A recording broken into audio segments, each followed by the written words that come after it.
Should have told me how to print better. It's weird. You decided to go with your University of Texas hat after your recent success with the University of Houston. But I don't have a Houston hat, so this is as close as I got. I'm gonna say you a Houston hat. I was lucky to have that one shirt. God. I gotta wash it tonight and make sure I have it tomorrow night. You bunch of punks. They better send me something that they keep going. If you know what I'm saying? Oh, right. You're getting more high profile here. Not really, but you know. But you know what? Seriously, I've never ever worked with a school that's been. I don't think I've ever done a tournament game, much less Sweet 16 or beyond. So this is fun, man. It's really fun. And Jeremy, the guy I work with, Jeremy, he's just God, man. He's just so laid back, and he sounds good. And he went to University of Houston, so he's got the kind of a little bit of the homerish in him, you know, but not too much. And so yeah, you know, so it's fun, man. I get nervous when I go in there now. It's fun. Well, that's good though. That's a good feeling though. It is a good feeling. I know it's good nervous. Yeah, I like that. I like that kind of anxiety and nervousness and all that shit. Yes. Let me see.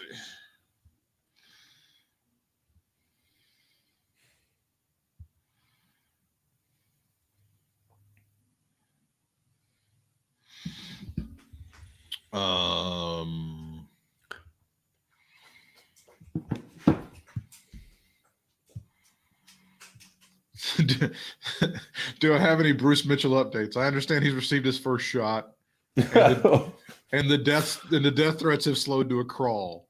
That's my Bruce Mitchell update. Good to know. All the way around. Good to know. I think they're less than one an hour now that we're. Jeez. I'm sorry. He's who said? Did somebody send that question? Seriously? Yeah, on YouTube. Yeah. Oh, they did. Okay. And I don't mean to laugh because I know it's a legitimate, and it may be like I know. It may be like caring on his behalf. He's doing fine. He seems to be. You've probably talked to him. I have not actually spoken with him or anything. No, we just communicate via the message and stuff like that. I think he doesn't even realize that we were supportive of him, you know.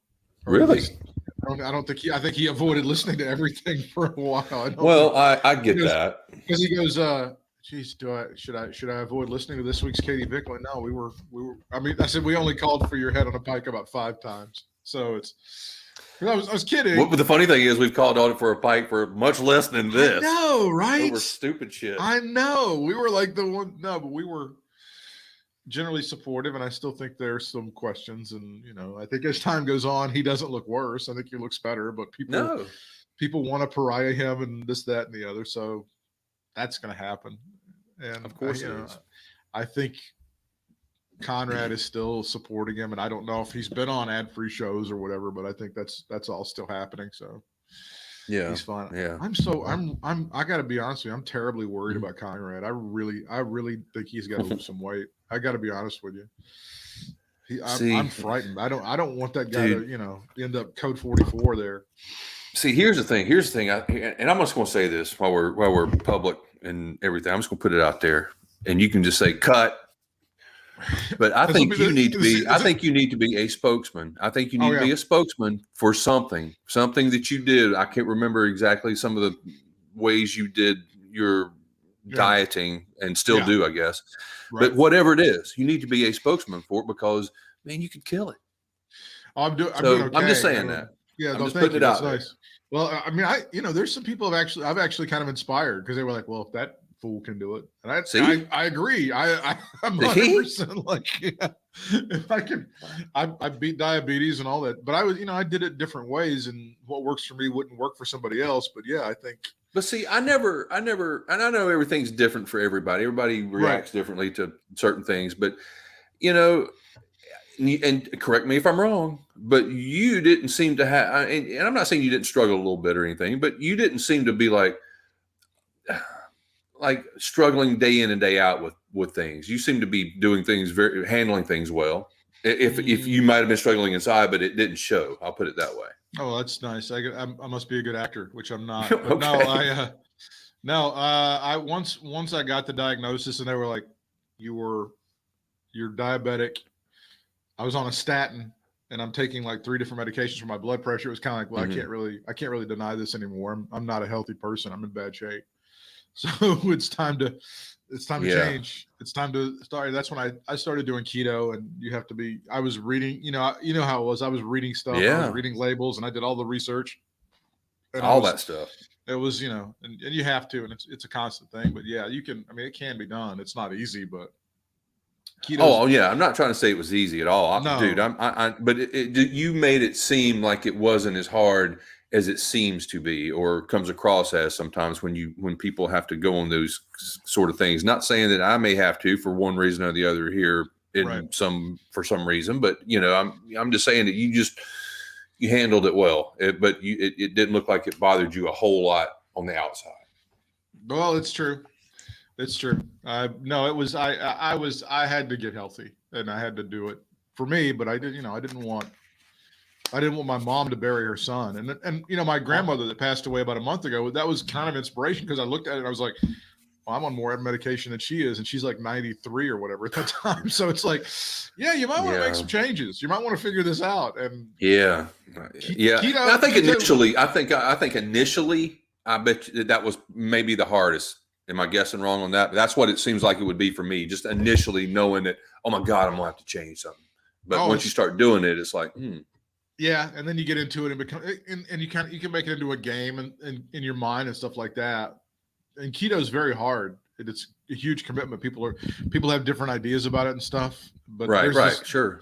There's this really good movie called The Magic Pill on Netflix, which really kind of spells it out nicely and tells you kind of what it is. Your body, from the time we were cavemen, is kind of meant to run on fat. And the problems that we've had in the Western civilization as far as things like diabetes and heart disease and stuff like that has come from increasing a lot more carbs and a lot more flour and stuff like that into our sugar into our diets and all that stuff. Hard to believe flour is that bad for you. I didn't realize that until late in life. It really is. It really, and I was kind of, for a while, I would shit on the gluten thing for a while, but I understand that all of us really could do with a lot less gluten in our lives. Right. Your body does have to work a lot harder to deal with it, to process it and stuff. So yeah, if you can just if you get to a point where you can just kind of make a couple of changes here and just have a little bit more gluten here and there, then you can do okay. That's fine. Mm-hmm. Moderation, that sort of thing. So I want to see Conrad be healthy, and I hope that he's able to do that before there's a problem and all that stuff. And our thoughts and prayers are with the Armstrong family. Road Dogg Jesse James suffering a heart attack. I understand that he's doing okay and still resting comfortably at a hospital, and that's pretty wild. I don't like to hear that. I don't know. He seems to be like on somebody that would eat healthy. I don't know him at all, so I don't know what he just seems like, because he seemed to be, he looked younger than he was when he was still out there, doing some of the DX stuff a few years ago when he and, Six Pack or whatever the hell he was coming out for that little run. But I don't know.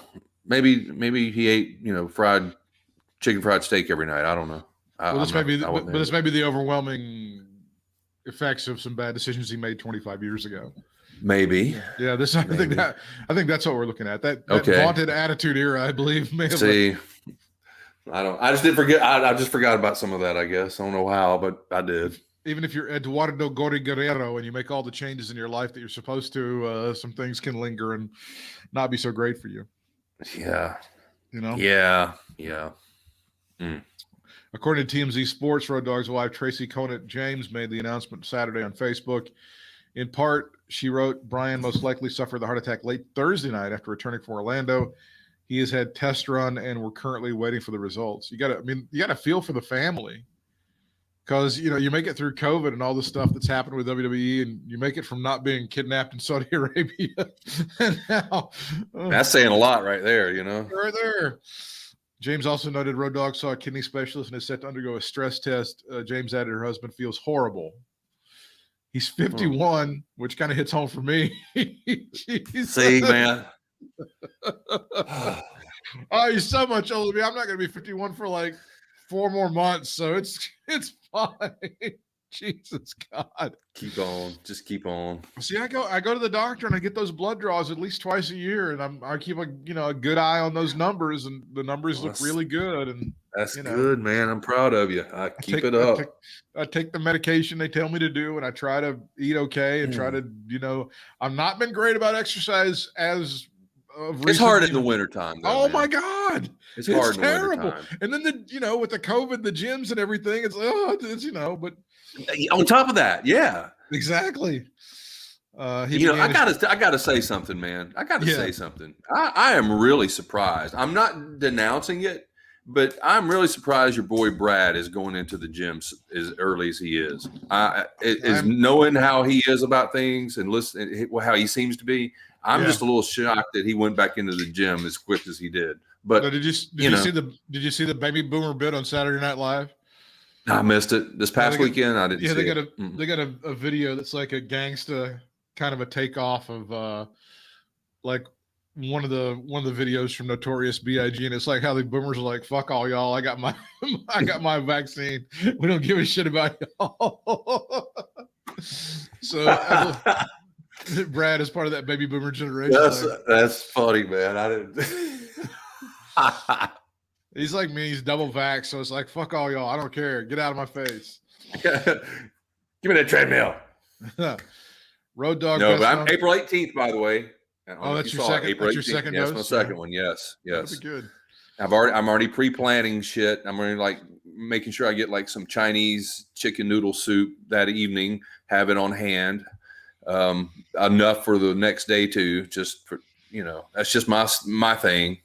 When I'm sick like that. So that's what I'm projecting, hearing other people's stuff. So, just the typical cold kind of stuff. So I'm kind of preparing for that. However, I may prepare other than the chicken soup. I'm still thinking. I didn't have much. I was a little achy. That's about it. That's all I really. Had. I was lucky. Feverishy. This is the tip that I'm going to give you that I don't know if you've heard. Get it in the other arm. Get the second dose in the other arm. No shit. Okay. I don't know why, but they're saying that, and I did it, and it was just happenstance that I did it because I just happened to be sitting. The young lady was on one side for the first shot, and she happened to be just on the other side for the other. I went, since you're on this side, go ahead and get the right arm. Yeah, it's basically the way mine went. That's what I'm hearing though from some people, and I don't know why it would be that way, but I'm hearing. It's a good question though. When I get there to ask if they, if there's like something to it, I'm sure they'll say something to me. So just tell them you want it in the other arm. Yeah. Just tell them that's where I do, and you okay, fine, and that'll be it. Road Dogg is best known for his initial run in WWE as a wrestler from 1994 to 2001. He began as Jeff Jarrett's sidekick under the name The Roadie. See, that's a little bit of trivia people have forgotten. About the Road Dogg, how Road Dogg became Road Dogg, basically. Roadie, exactly. And Jeff Jarrett he had that country, that tune that Jeff Pritchard or that Bruce Pritchard is always. I think I went to school with Jeff Pritchard. I'm not sure. He was great. Wasn't he? The guy was a hell of a fullback. I don't know. He could when the team got in the red zone there. Yes. He could really power it in. Yes. Who the fuck is Jeff Pritchard? I don't know whoever he is as like a Jeff Pritchard. As a potential, that's such a North Carolina name for around here, though. God, as a potential human being, he's better than whatever the real Bruce Pritchard human being turned out. Well, that's a whole different thing. Different thing. So Jeff Jarrett had that song, "Spend My Days Working Hard." That stupid song. That song. Pritchard, yeah. And so they pretended as like a hit song for Jeff Jarrett, and as it turned out, they went to the video, and it was the Road Dogg that actually sang it, and that's how he became a face and all that other shit. Jeff Jarrett ended up attacking like a him, Billy kind of thing. And then he did all the things he did with with Kip, and they became huge and all that other stuff. And now he's recovering in the hospital. But I was reminding the boys in the gaming marathon a few years ago of this was back during, I guess, the Attitude Era, when the Road Dogg wore that T-shirt that said "Look, Ma, no curse." You may not remember this. I think this happened on one particular episode of Raw. Look, Ma, no curse. There was something known as the Armstrong curse. Okay, I think I do remember something like that. And it wasn't necessarily tragic. It was just that the Armstrong family had never won a major championship on television or anything like that, going back to Bob. Yeah. I got you. And so he writes, "Look, Ma, no curse." And I'm like, well, maybe we tempted fate a little bit with that 23 years ago or whatever it was by wearing. Yeah. Maybe there was, in fact, an Armstrong curse. Yeah, I'd be holding off on the curse. You say what you want about stuff like that, but sure. I'm with you on that one, man. Which, by the way, Dark Side of the Ring, the Brad Armstrong thing might be a good Dark Side of the Ring, just because I don't know much about how he died and stuff. I don't think it was nefarious. It just he just passed away. Yeah, and it was just written off as, he just undetected heart problem or something similar, something like that. It was, it wasn't really played up as something nefarious or anything like that, or attributed to something he did earlier in his life or kind of thing, or at least it didn't come across to me like that. So yeah, I see what you're saying on that. So I hope he's going to be okay. And it is, the Armstrong family, every time something like this happens, you have to think about Brad and how quickly he passed away and everything. Yeah, man. Everybody talks about Brad and what a tremendous worker he was and how he was able to pick up the business at in such a short amount of time. And he and Bob were just a fantastic tag team, really great babyface tag team for a while. Yeah, they were hot, man. Bob used to tell that story about how he got legitimately pissed off at Roddy Piper when they were feuding with Piper one time, because Piper talked about how he let Brad buy like a Corvette or some sports car or something like that. He goes, what kind of father lets his son do like that? And Bob took that shit personally. And that turned up. It's amazing. That's the kind of thing that, that's the thing that gets heat when they try to inject all this Vince Russo-esque bullshit and stuff to get heat these days. And then, that's what does it. Well, plus, he's still definitely the old school mind. So he's definitely going to take it. Not that any father might do it, but especially fathers back, in his prime time and stuff would take offense to the making fun of my son kind of shit, or my ability as a father, something like that. The Peacock is editing WWE Network content for sensitive material. This story is now all over the place. Social media is in an uproar over Peacock's decision to edit certain past events from the recently acquired WWE Network video library. NBC Universal has been trimming some matches along with questionable racial content and profanity. Fans complaining and claiming by doing so the networks are erasing history, or in the words of some enthusiasts. Well, okay. Let's just stop. Hold on a second. Hold on. I'm getting a phone call. Hello? Oh, it's Stevie Richards. Hey, Stevie Richards. You got a great idea for a faction. What do you mean? Hit me. Right to what? Sent? Oh, got it. Thanks, man. Tell him, I bet there are a lot of good, I bet there's a lot of good fathers involved with that. You know what? Just putting this in your ear, Stevie. My man Brett just said, let's there's some good fathers involved. So just put that away, think about it, and get back to us. Thanks. They had this one thing on WWE TV one time where they simulated necrophilia. I don't know if you ever heard that. Did you ever hear about that? Necro what? Yeah, it's when you have sex with a dead person. Oh, that's what that is. They did that. And when they were filming it in real life in Nashville, they were right next door to an actual funeral. I don't know if this is some wild shit that doesn't sound possible, but there was this billionaire guy that thought this was a great idea, and he started filming it, and it was right next door to an actual memorial service for somebody who had really died. And I don't know why that never went over.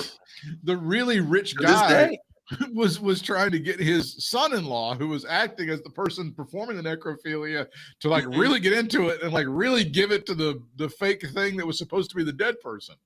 It was amazing. Yeah. Nice. God, sound like you fucked your brains out. When they got the calf's brain through, I've always said that's the pièce de résistance. I screwed your brains out, and he throws the calf's brains at the camera.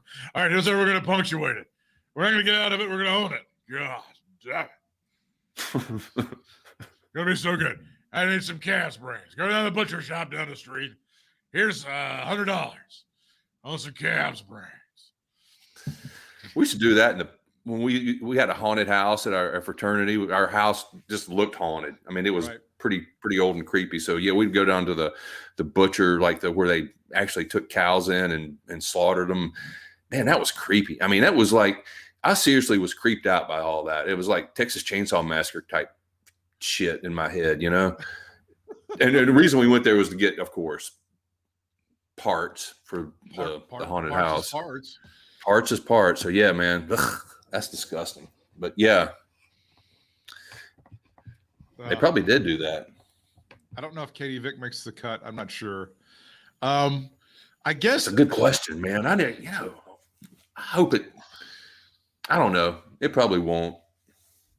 I'm not. I think we're looking at like the deal with this is, I think they're not worried about maybe sexual content or stuff like that. That might be. It's just the racial insensitivity stuff. They've talked about, Roddy Piper with the hat facing its Bad News Brown, and that was just uncomfortable all the way around. I heard about this years ago from folks in Canada, like whatever their equivalent of the FCC is. They don't care so much about sexual content or cursing or stuff like that, but it's racially insensitive stuff and bigoted stuff and racial jokes and things like that that are really much more likely to draw the ire of whatever the equivalent of the FCC is in Canada. So Canada's on top of shit is what you're saying. Well, I think that's kind of what NBC Universal is looking at. Like, yeah, I don't blame them. That's great. That's that's the way I'd look at it. If you're looking at a movie that's streaming on Peacock, like American Psycho, if American Psycho's on Peacock, you don't go, well, we can't show that because the guy goes around murdering people. And nobody's going to think that NBC Universal is pro-murdering people if they show, if you can stream American Psycho.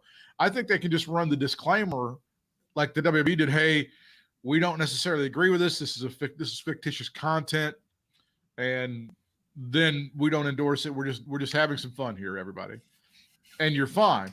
But when you do some very racially insensitive things, which the WWE has done over time, you don't buy that explanation at all? I understand. I see what you're doing, but would you do that for Al Jolson? No, or yeah, I see your point. Or Song of the South or something like that. Yeah. You can't. The racial stuff has to go bye-bye. Yeah. Now some of the other stuff, this non-racial, I'm totally with you on probably whatever it might be. If it's it's probably something stupid, like the whole Edge and Lita thing, like the Edge, Matt Hardy and Lita, when they're, I mean, how much are they going to show that?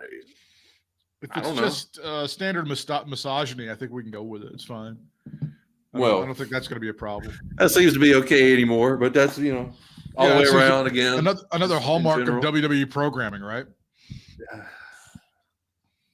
Yeah, it is. Just your standard misogyny should be okay. That shouldn't be a problem. Go with it. Why not? Shit. So I think people are reacting so like ridiculously about it. Like, oh God, I just have to see Roddy Piper in half blackface. If I don't, the world is like, oh no, this is not right. I don't understand that. No, we don't need to see that again. I'm sorry. No, here's one that's never going to make it. And if you look at it honestly, the Mexicools is never going to make it. You remember the Mexicools? When they come to the ring, the whole lawnmower stuff. Yeah, the tricked out John Deere coming. And the tricked out John Deere. You would never be able. I don't think you can do that one. Probably not. That's a good one. I never thought of that one. Yeah. God damn it! But they went along with it. Well, they were getting paid by you too. If you wouldn't have been like paying them to do the Step and Fetch It show, they wouldn't have done the Step and Fetch It show. Well, they sure did look happy doing it. I will have to say it was uncomfortably happy. But I'll tell you this: they looked.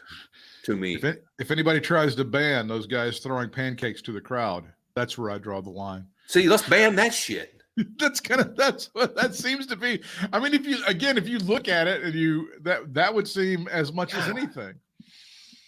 I think so. I mean, really throwing pancakes.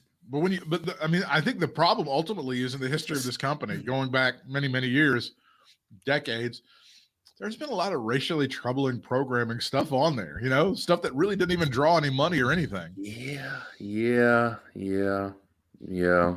The whole, well, if there's anything that's not going to make it, I can guarantee you one thing that's not going to make it.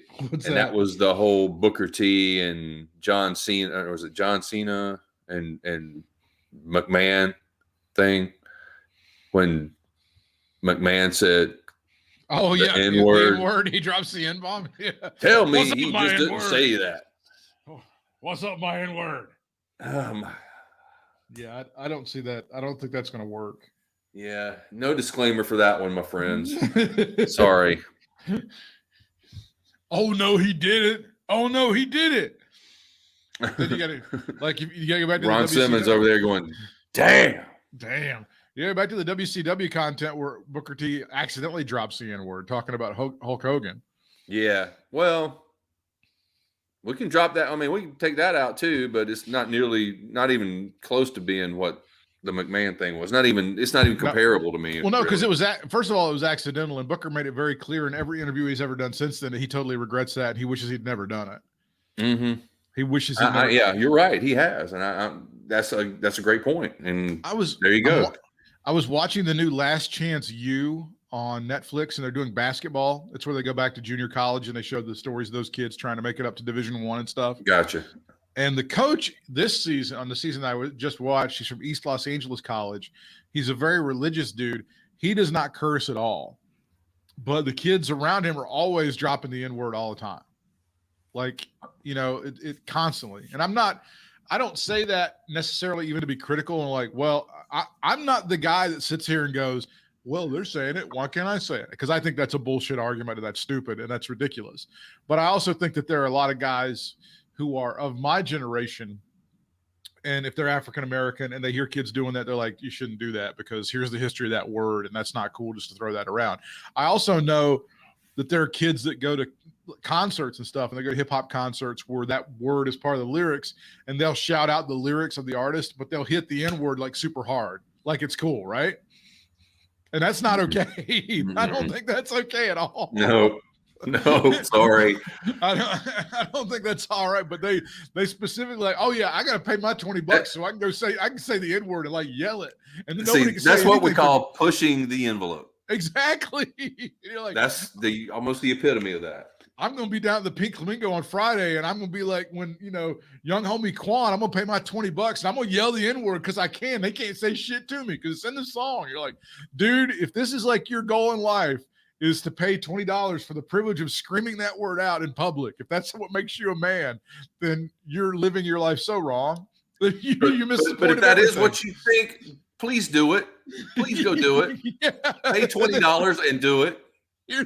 And like, I don't understand. Why am I getting my ass beat? It's not. I don't understand. I don't get it. Why am I being left alone right here behind the building? I don't. Here I am in my pink pastel shorts and my striped sports shirt, and I'm getting my ass kicked with my Duke University hat on. Oh no! I don't understand.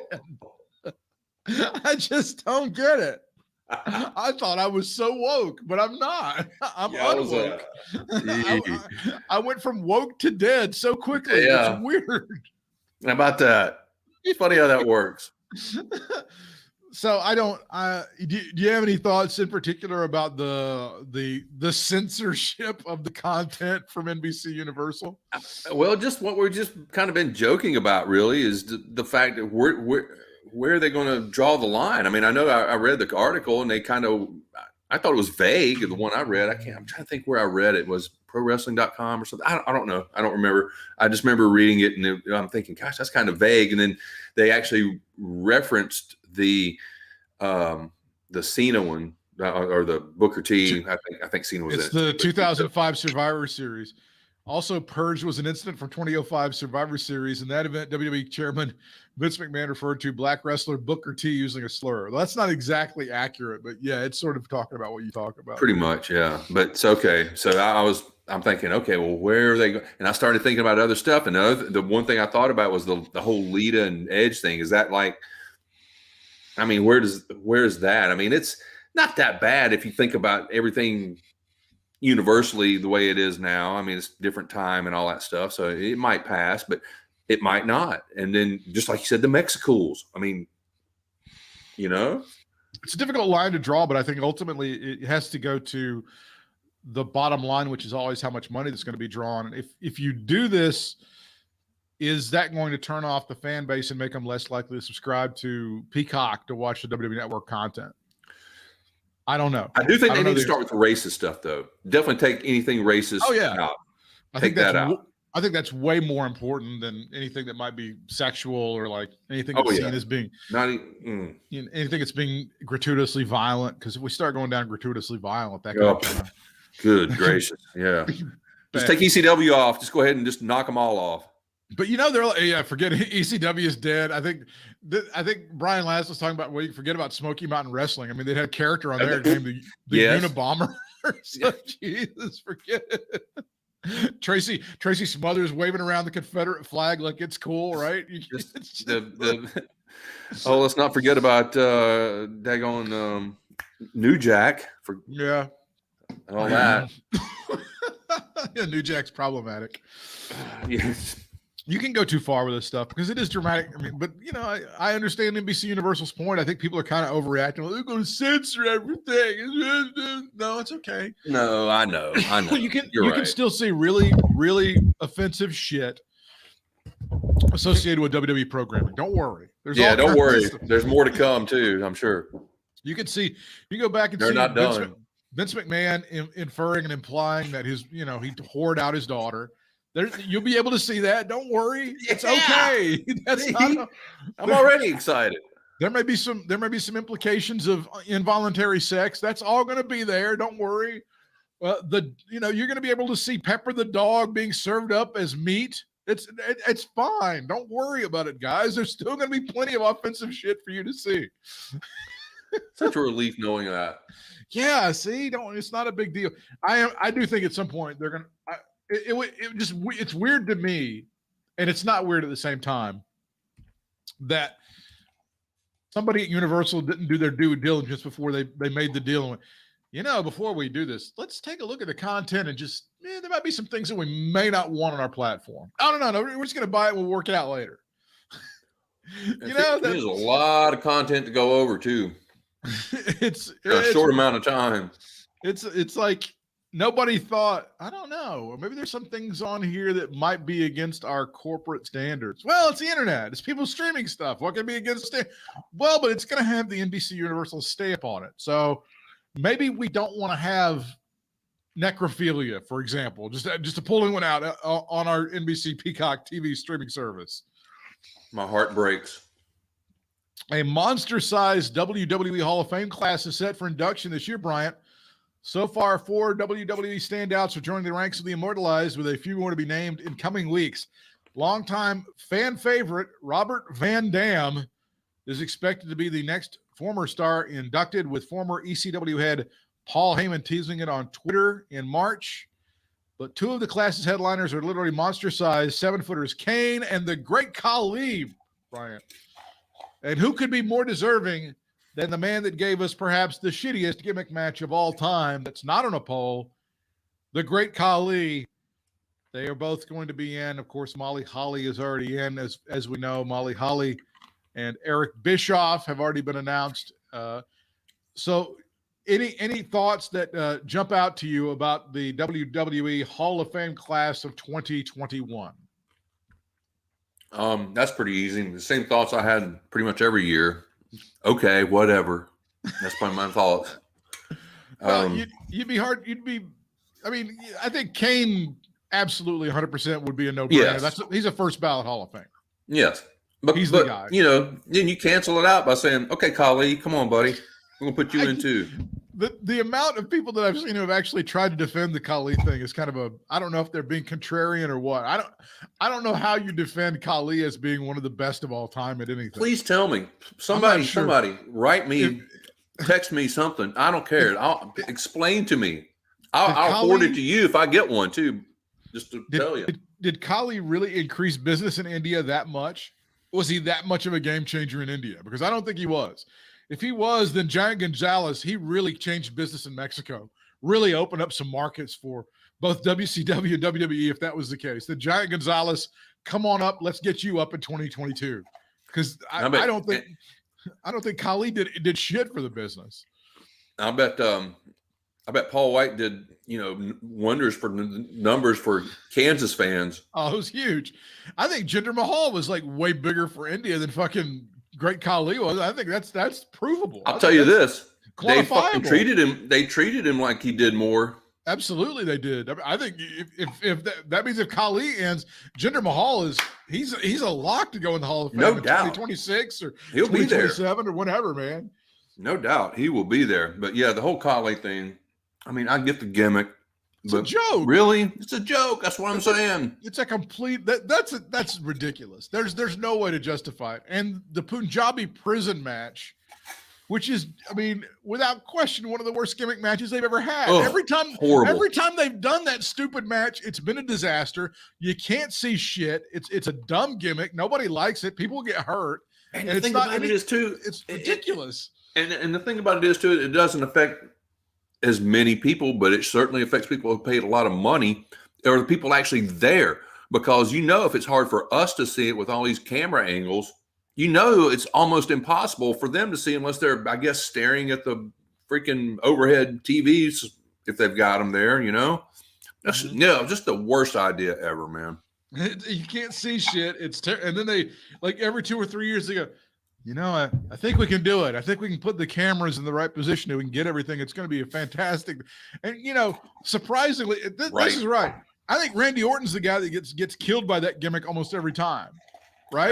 Well, I don't have any problem with that. But, I mean, exactly. That's what he does seem to be the one. Yeah, it's like karma, man. It's like he's the guy that should be killed by that stupid ass gimmick match, and he does get karma though.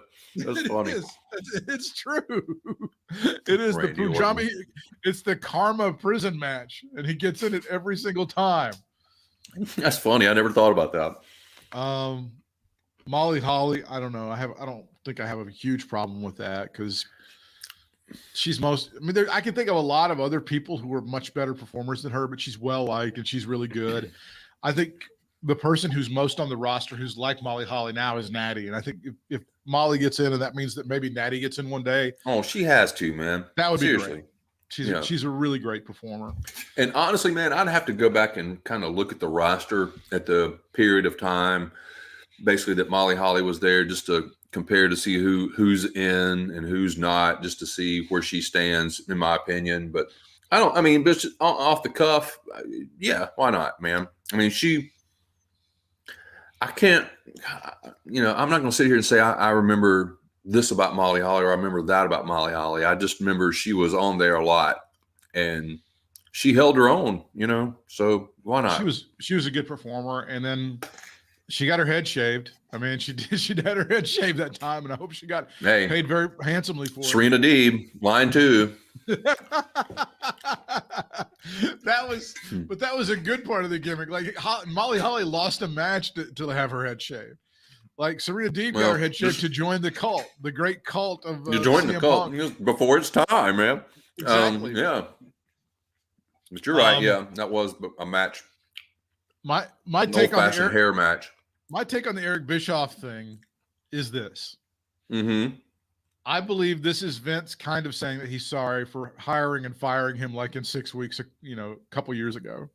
I think this is like Vince's peace offering to Eric Bischoff. Sorry, I made you sell your stupid ass ranch in Montana and move all the way to shitty Connecticut and fired you 6 weeks later. I believe. I That's honestly such a great believe, Vince move.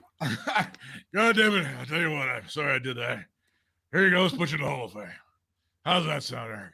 All right. That sounds great, Vince. I guess that and $1.25 will get me a cup of coffee. Thank you. But Eric knows it's good for his brand, and Eric knows it gets him some publicity, and it'll put. He's a Hall of Famer. His Hall of Famer, Eric Bischoff. Now is that his name? Is that his gimmick? He'll put a couple of shekels in his pocket. I don't know if they're going to do any. Some shekels.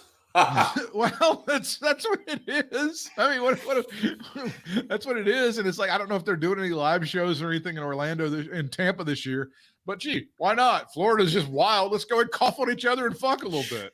Florida. I don't understand. Dang, Florida. Oh my God. I was very surprised they didn't try to go for full capacity in that stadium. I really was. Is it still too early to say they're not? Well, we're 2 weeks out. I don't think it's too late. I mean, if ticket sales are going to really ramp up, and I haven't really seen a lot of numbers. Yeah, I was going to ask, have you seen those numbers? But I guess I haven't seen those numbers. I know they just, it's a fluid situation, so they could eventually go to DeSantis and go, we need to go ahead and open this thing up, and then I don't know. The indie shows could come in and start coughing on people and all sorts of good shit. We could have Joey Janela's spring break all over again and have a lot of people get infected. Well, now that you bring that up, there might be a good chance of some crazy something like that happening, some crazy indie show down there. I mean, I'm not, you never know. Bryant and I are already trying to make our plans for going to Dallas next year. I can't wait, man. It's gonna be fun. I think we're both on the same page. Like, we want to see all the stuff that surrounds Mania. I don't care if I make it into that stupid ass Crazy Jerry House of the Cowboys place. I don't give a shit. Yeah. I'd like to smear some dookie on a star if I could. Maybe we'll make that happen. You never know. I hate to use what kind of hijinks we might get into. I hate to use my medical school talk on you guys. I hope you can follow my highfalutin language. Yeah. Ease up there, buddy. Is that a medical term? I didn't think about that. Yeah, please ease up. I remember a guy here. When I was working at a radio station back. I used to work in radios. You know that? Wow. He was talking about putting his dick in the old pussaroo, and I went, "Wait, is that a medical term?" I believe it's Latin, if I'm not mistaken. The old pussaroo. I'd forgotten that story. The best part of that was the whole thing started with anal sex, so it's like they would edit that out of the Peacock network. It wouldn't be good at all. Which brings us back to Edge, Matt Hardy, and Lita. Hey, Netflix, I'm gonna propose a new series to you, and now hear me out. It's called The Old Pussaroo.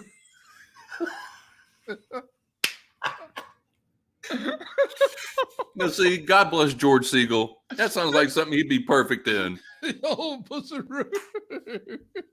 It's about a guy late in life that decides to go to medical school. Here's what we're gonna do. I want you to get in there. I want you to give it to her, the old pussaroo. Give it to her. Yeah.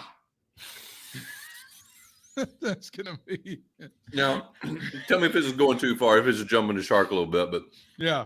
What if he had a cat? Name that. Also, it's a bit on the nose. We'll workshop it, but I don't think in our test audiences that's gonna work. Try it out. See what happens. Yeah, it was pretty good with the 18 to 34 demo, but we fell off around age 40. They just shook their head like, what? Here's what we're gonna do. We're gonna name a guy the old pussaroo. That's what we're gonna call him. He's going to be under a mask. It's going to be a kitty mask. Hey, write this down. Bruce, get your brother Jeff Pritchard. God damn it.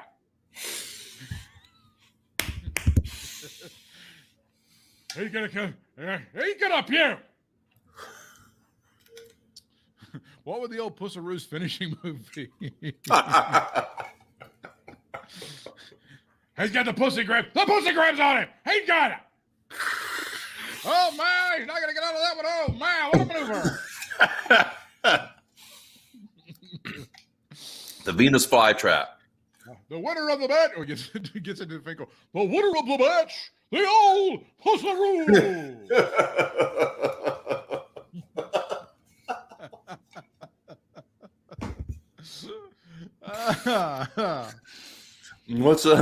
What's Justin? How would Justin Roberts do it? Stupid Justin Roberts. The winner of the match. I can do Gary Michael Capetta. The winner of the match, the old pussaroo.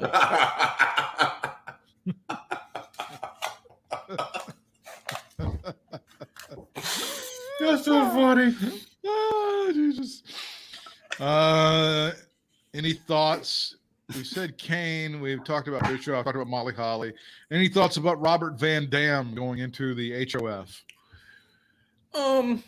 Really, the first. Yeah, I guess he would be the one before Kali for sure. Is he the first true ECW talent? I guess, to go into the WWE so. Hall of Fame? I think so. So are we saying that he's the biggest and the best guy ever to come out of ECW? I don't know. I don't think it's that. I mean, it's hard. Yeah, I don't think that. Maybe they're saying that, but to me, it seems like he's maybe the one who is top of the list, definitely in people from ECW. You know, arguably the best. Arguably, other people can be argued as well, but he transitioned over into popularity a whole lot easier than some of those guys did. And especially when he came over to the WWE roster, the Raw roster and stuff. So I think that has a lot to do with it more than the fact that he was the best. I think people know him and he was a big fan favorite and all that stuff. So if you crack the door for him in ECW, would you then say that Sabu has to go in? Would you say that Shane Douglas has to go in?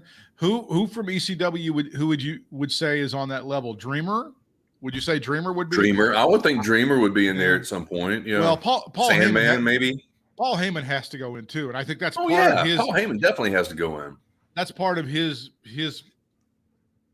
promotion of Eric Bischoff going in, as he sees himself as being like, if you're going to put Bischoff in, you probably got to put Heyman in too. Oh, definitely. Oh, without question. I just thought once he retires, he will be in, but he's still, part of the game here. So if you're putting in those guys, if you're putting in Heyman and you're putting in Shane Douglas, you're putting in Sabu, you're putting in Tommy Dreamer, who's just below that level? I mean, that's when you start getting into a Stevie Richards, Sandman. I think that's when you start getting into that level, and I don't know if those guys make the cut per se. And then you get into you get into New Jack, you get into Gangsters, and from there you kind of bottom out. Yeah.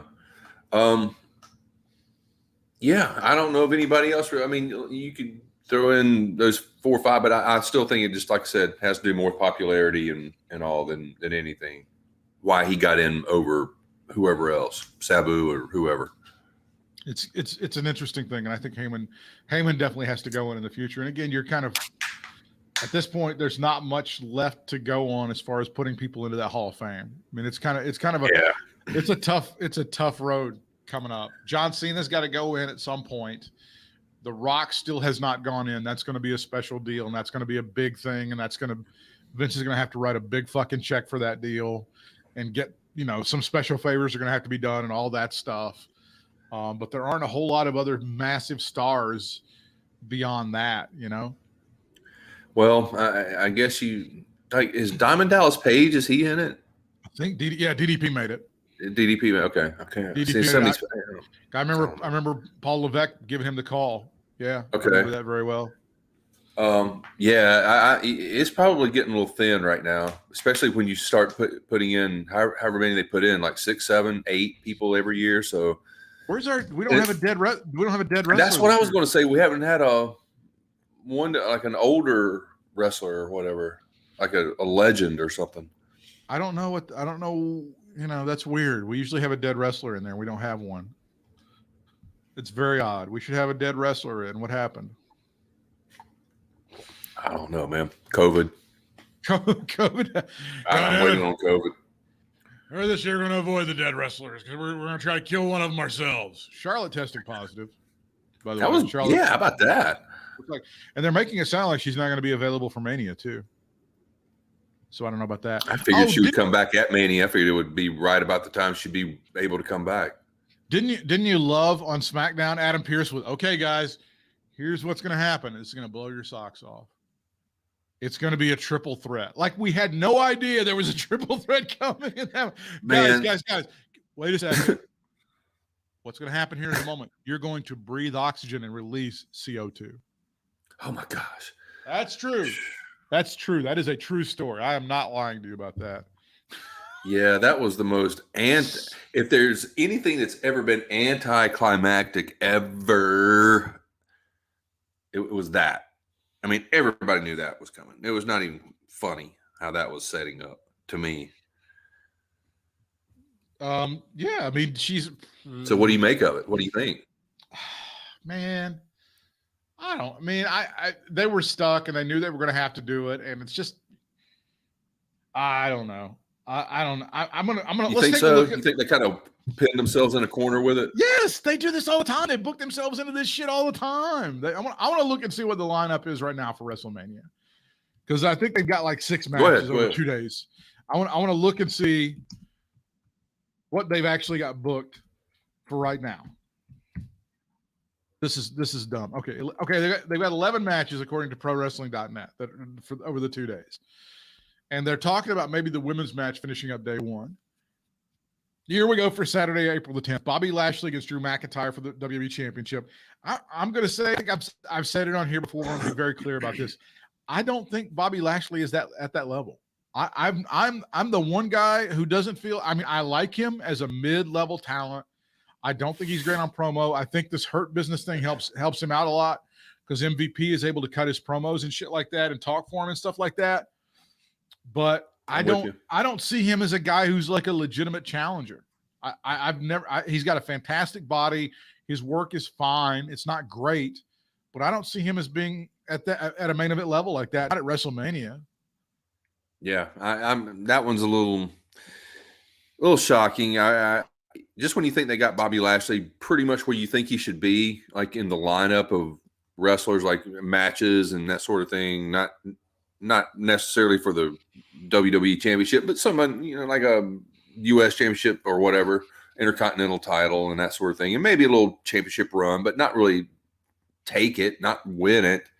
But I'm just meh like you with him, but I just hope McIntyre wins just because I'm not, Bobby Lashley's okay, but I'm just, I'm with you on everything you just said, basically. Sasha Banks versus Bianca Belair for the SmackDown Women's Championship, which I'm pretty excited about. And they're talking about that one finishing up night 1, that being the closing match. I think I heard that. I think that didn't they say that was going to be the closing match the first night? Yeah, I think that's what they said. Kofi Kingston and Xavier Woods versus AJ Styles and Omos for the Raw tag titles. That's fine. I guess that's all right. I guess I'm not mad at my mind about that. The promotion over this Miz and Bad Bunny match, they keep acting like this is like the biggest fucking thing in the world, and I just don't get it. I guess it's a generational thing. I mean, Bad Bunny, whatever. It's not my thing, but it's cool. But I don't do what you want with it. It seems lame. It does, but I've never been one of these people that likes outsiders like the David Arquettes and all that shit coming in and the Mickey Rourke and all that stuff. I just, all that stuff. I understand the concept of bringing outsiders in and getting other eyeballs, but the build to that has been, to me, not great at all. Even Miz has been trying to ramp it up, but he's not been able to get any headway on it, I don't think. It did just kind of come out of nowhere. I mean, just put Damian Priest up against him. I mean, this is WrestleMania. Sure. Get Priest against Miz, Shane McMahon against Braun Strowman. Shane McMahon against Braun Strowman. Speaking of things that are underwhelming. This does not have my interest really in the least. It really doesn't. It's stupid. It's just stupid. It makes no sense, the whole thing. Seth Rollins against Cesaro. I just want to see the actual match. I don't the whole don't respect me thing. Whatever, Do you think Seth has lost a little steam since he went out for paternity leave and come back? Because it seems like he's not quite at the level that he was. Yes, I do. That's what it feels. That's what it feels like to me. I don't know. I'd sight out of mind, bro. And that's not me blaming him for doing what he did, because I mean he should have done that. But I think it just takes him a little extra time to kind of get back in the groove. But here's the thing, man. If you're going to go away like that, you need to go away on top so people do miss. Because when Becky Lynch comes back, people are going to go, "Oh shit, Becky's back!" Woo! It's going to be a big deal. But because she was loved and she was on top, just like Ronda Rousey when she comes back. If she comes back, but Seth Rollins ever since that whole, it looks like it does, and just try again. Roman Reigns and Edge. Try again. Try going out on top. Line it up with the paternity leave so you can come back and all that stuff, All right, she's on top. Go ahead and impregnate her. God damn it. That's how you book a territory. Oh, Damn it. Right in the old pussaroo. Go, boy. Roman Reigns against Edge against Daniel Bryan, triple threat for the WWE Universal Championship. We got the word on that from Scrap Iron and the least surprising announcement in WWE history. God. Crazy. Well, it's, you know what it sounds like to me? It sounds like it's setting up for like they want to keep it on Roman, like a split off feud between Edge and Daniel Bryan leading up to like SummerSlam or some shit, you know?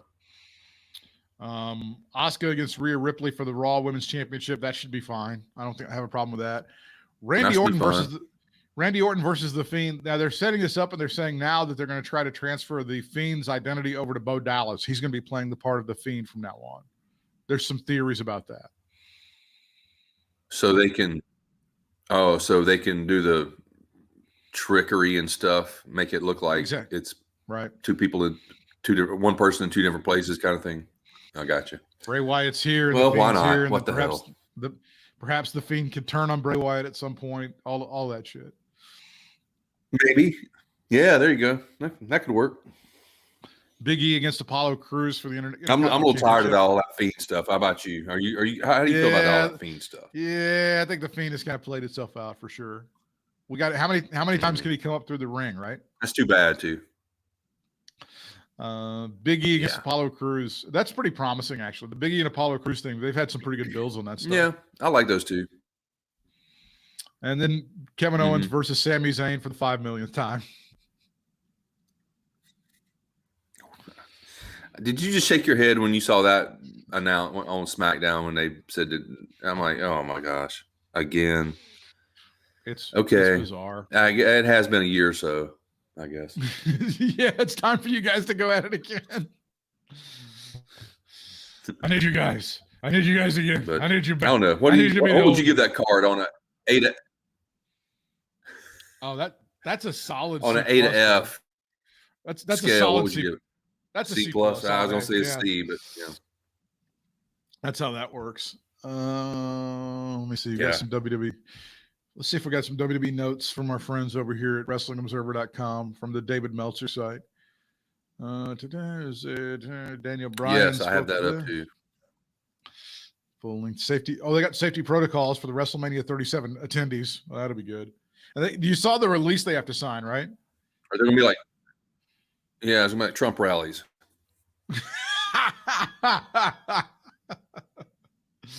That's funny. Yeah.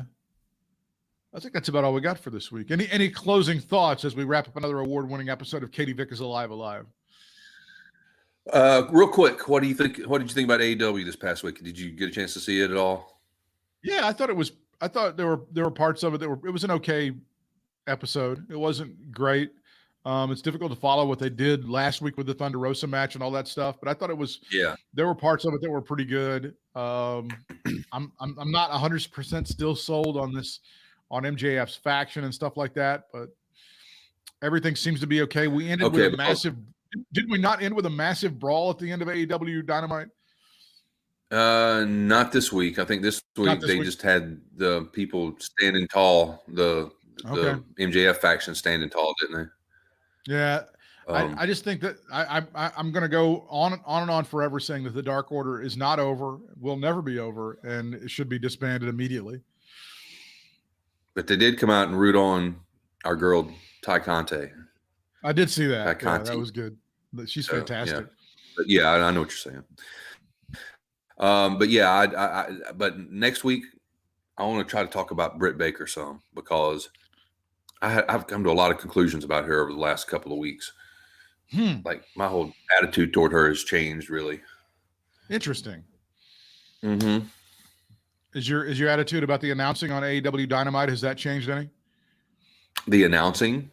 Yeah. About the same. Nothing's changed, really. No. Excalibur makes it worse. Jim Ross, you can't convince me that Jim Ross is doing anything but taking a check right now. You just can't. It just seems that way to me. I'm sorry. That's the way it comes across. Maybe it's not that way at all, but damn, it sure comes across that way. Yep. But Shivani, still still doing Shivani things, doing good things. So I like have Shivani. no issue. Yeah, I like Shivani, and they've been able to get him, help get Britt Baker over. So you can't really say much about Shivani. There you go. That's part of it. Yeah. You look at Tony Schiavone now in 2021. You see a man at peace. He's basically a man at peace. Yeah. I'm happy. And again, he may not be, but he sure comes across that way. As much as he can be with that horrible wife that he has. All right. So you can follow Bryant on Twitter and Instagram at Bry Sports, BRY Sports. He's on TikTok, Stanley Jackson 23. I am on Twitter at Brett Whitmire. The show is on Twitter at Katie Vick Alive, and I am on Instagram at BDub4Reels, BDUB 4 REELZ. And if you want to support what we do, you can shop at our Amazon store, which is katievick.com. Just go to katievick.com. Doesn't change the price of the stuff that you're buying. It just helps us out a little bit. Until next time, fans, we'll see you ringside.